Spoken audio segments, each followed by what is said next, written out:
जंगल वाले बाबा नमो नमः, जंगल वाले बाबा नमो नमः, जंगल वाले बाबा नमो नमः, जंगल वाले बाबा नमो नमः। और मैं भी अपने दायित्व निभाऊंगा, आपके दुख को दूर करूंगा, हमारे घर की गरीबी को मैं दूर करूंगा।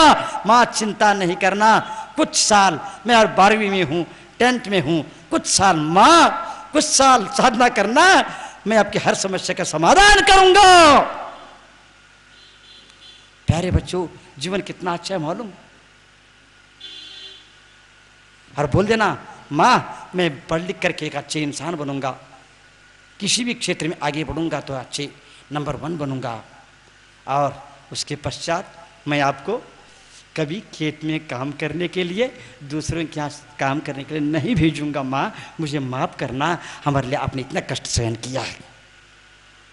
आशीर्वाद पाओ प्यारे बच्चों।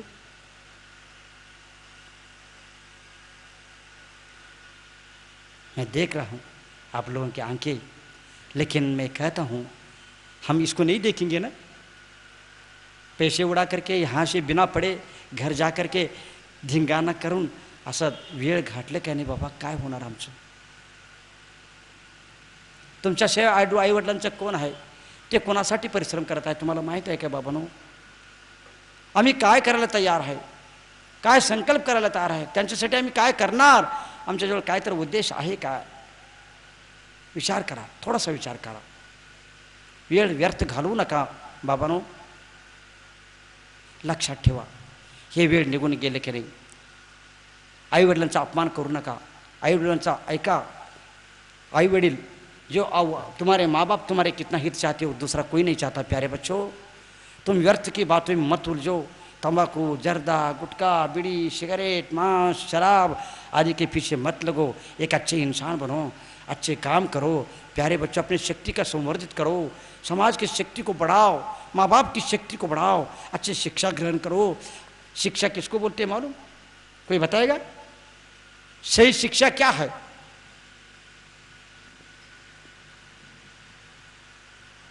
अक्षर ज्ञान का नाम सही शिक्षा नहीं प्यारे बच्चों.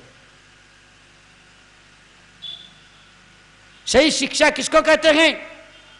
कोई बोलेंगे शिक्षा किसको बोलते हैं? मैं बता रहा हूं, सुन लेना प्यारे बच्चों. सही शिक्षा वही है जिससे सभी के सभी समस्याओं का समाधान होता है, वही सही शिक्षा है.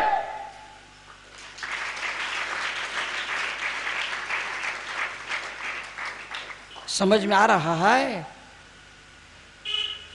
सभी की समस्याओं, सभी समस्याओं का समाधान होता हो, जिस शिक्षा से सभी के सभी समस्याओं का समाधान होता हो, वही सही शिक्षा है.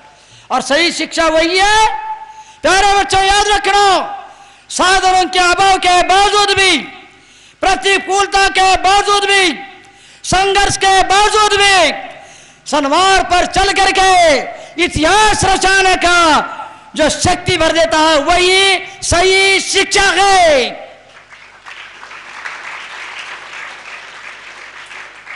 ये न कई प्रकार इन्हें स्वार्थ पूर्ति कर लेने को शिक्षा देना, ये कोई शिक्षा नहीं है.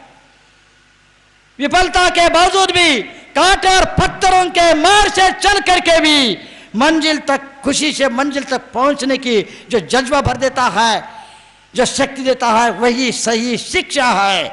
प्यारे बच्चों, आज मैं आपके सामने कितनी भी बोलूं कम है. हो चुका है आपका करीब 40 मिनट पूर्ण हो गया है. मैं कितने भी बोलूं, मेरी शक्ति समाप्त नहीं हो सकती है. बस तुम अपनी शक्ति से ऊर्जित होकर के जाना. ऊर्जाहीन बन करके जीवन नहीं जीना. दूल्हा पतला होना कोई बड़ी बात नहीं होती है, गरीब होना कोई बड़ी बात नहीं होती है, और इतना ही नहीं, अनेक साधनहीन होना कोई बड़ी बात नहीं होती है.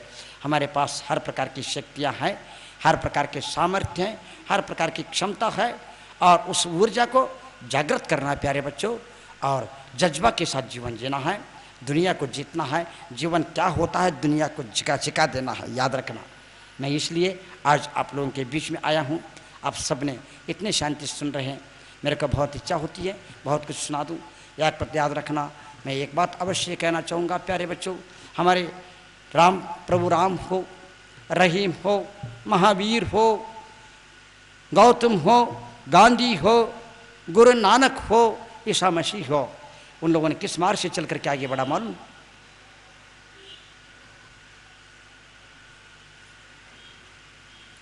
आप अपने आदर्श को सामने रखो।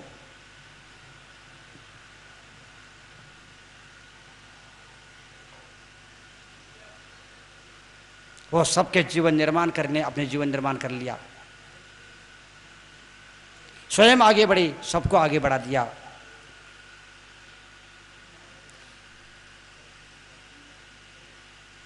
प्यारे बच्चों, प्यारे बच्चियों, एक एक दिन, एक एक क्षण का उपयोग करना। आज का दिन कल लौट के नहीं आएगा। आप कहेंगे महाराज जिस समय आप प्रवचन शुरू किया था, जिस पहले क्षण से, पहले सेकंड से आपने जो प्रवचन शुरू किया था, जिस शब्द से, उसके पुनः उसी प्रकार करके सुना दो, ये पुनः लौट के नहीं आएगा। जीवन यूं निकल जाएगा देखते देखते। मैं इतना ही कहना चाहूँगा, आपका शैक्षणिक जीवन सार्थक होता है तो पूरा जीवन सार्थक हो जाएगा प्यारे बच्चों। और यहाँ पर पिछड़ जाओगे, जीवन पर्यंत पश्चाताप कर जाओगे। एक बार भी पिछड़ जाओगे प्यारे बच्चों, इन बुराइयों के कारण, गलत संगतियों के कारण, अनेक प्रकार के इनके कारण। गरीबी से डरना नहीं है, साधनों के कमी से नहीं डरना है, समस्याओं से नहीं डरना है, लेकिन स्वयं गलती करके नहीं बैठना है। मैं आपसे कहना चाहूँगा, आप बुराइयों के कारण, बुराइयों को छोड़ करके भगवान बनो। तुम बुराई छोड़ो, मैं तुम्हें भगवान बनाऊंगा। तुम नशा मुक्त हो जाओ, मैं तुम्हें महान बनाऊंगा। तुम अहिंसक हो जाओ, तुम्हें मैं सशक्त बना दूंगा। प्यारे बच्चों याद रखो, हमारे प्रभु राम, रहीम, महावीर, गौतम, गांधी और गुरु नानक, ईसा मसीह, इन सबको याद रख करके आगे बढ़ना। किसी के भी आदर्शों को अनुकरण करना, गलत मार्ग से कभी निकल नहीं पड़ना। मैं यही कहना चाहूँगा प्यारे बच्चों, याद रखो। मैं ये बोल रहा था आप लोगों के लिए कि आज हमें क्या पढ़ना है और अभी क्या करना है। महाराज हम कैसे पढ़े आप पूछ सकते हैं, मैं बता रहा हूँ, याद रखना। कैसे पढ़े ये मैं बता दूंगा। आप जब भी किताब उठा करके खोलने लगते हैं, उसके पहले हाथ पैर मुंह धो लेना और मन को स्थिर करना। पहले व्यसनों से दूर रहना, मुक्त होना, और हाथ पैर धो करके किताब खोल करके, किताब खोलना नहीं, पहले अपने जीवन का उद्देश्य को सामने रखना।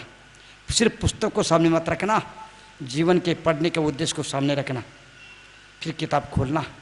पढ़ाई अपने आप हो जाती है। प्यारे बच्चों मैं अपनी बताऊं, मैं स्कूल जाता था लेकिन कभी पढ़ाई नहीं करता था, कभी होमवर्क नहीं करता था, लेकिन सारे शिक्षक मेरे सिर पर हाथ रख करके मेरे को सहानुभूति से पूछते थे, क्यों आज काम ज़्यादा था क्या? ऐसे जीवन जियो। प्यारे बच्चों याद रखना,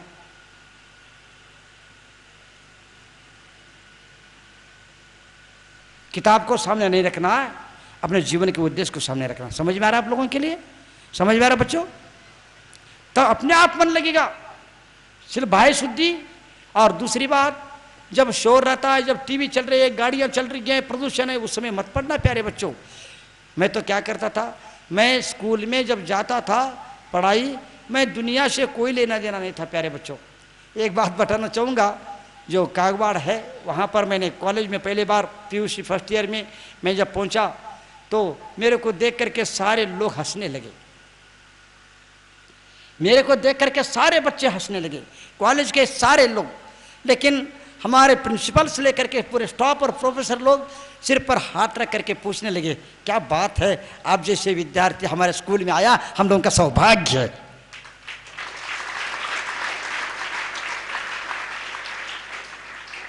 मैं पैजामा और बुशर्ट पहन करके गया था।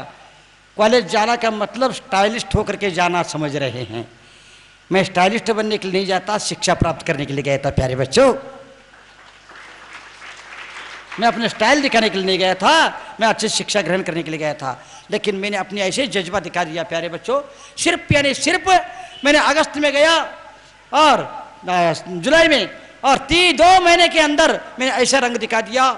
मैंने जब गया बिना चप्पल के स्कूल में गया, सब लोग लड़कियां लड़कियां लड़के सब लोग हंसने लगे और मेरे को कोई परवाह नहीं था, मैं अपने जीवन देखता था।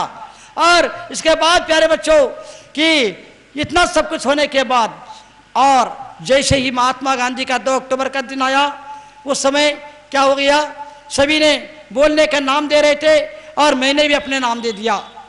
मैंने अपना नाम दिया और महात्मा गांधी जी के बारे में बोलने के लिए, और बोलने के लिए मेरा नाम आया, नंबर आया और मेरे को बुलाया गया।